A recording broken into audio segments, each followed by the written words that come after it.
អាហារខ្មែរនៅសៀមនៅនេះមានម្ហូបអីប្លែកៗទេដែលភាគច្រើនតែសាច់ត្រីនឹងឯងដោយសារតែយើងទិញគេស្រាប់ហើយបងខ្ញុំគាត់ឆ្លៀតចេញពីធ្វើការអញ្ចឹងគាត់ទិញសាច់ម្ដង1គីឡូ2គីឡូអីចឹងទៅឬក៏ត្រីលាយបន្លែខ្លះទៅហើយនេះខ្ញុំធ្វើប្រឡាក់សាច់ទុកដោយសារពេលគាត់ចេញពីធ្វើការកុំឲ្យថាស្លពេកទៅយើងប្រឡាក់ចៀនខ្លះអីទៅ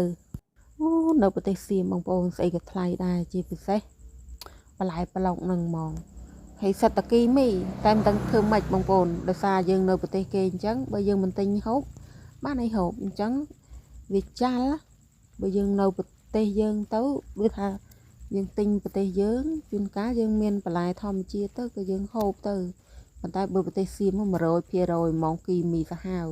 បងប្អូនដែរឃើញសណ្ដែកបដោះអត់សណ្ដែកបដោះធំណាអាហ្នឹងគីមីសាហាវដែរដាក់ជីសាហាវណាស់បើសសក់សណ្ដែកគួរផងពីនឹងងាកប៉ិនកូនដែរព្រឹកឡើងប៉ិនមេជើងបាញ់ថ្នាំសាហាវបងប្អូនអត់ដែរឃើញទេបើបងខ្ញុំក៏ធ្លាប់ឃើញណាបាញ់ថ្នាំពេលឃើញពីនឹងងាកអញ្ចឹងទូចទៅពេលព្រឹកឡើងម៉ែរីកលងប៉ុណ្ណាណីថ្នាំនឹងខ្លាំងមែនមិនដឹងថាគេដាក់ថ្នាំស្អីបានរីកលឿនយ៉ាងហ្នឹងអាហ្នឹងឃើញផ្លែតសក់ផ្ទាល់ហ្មង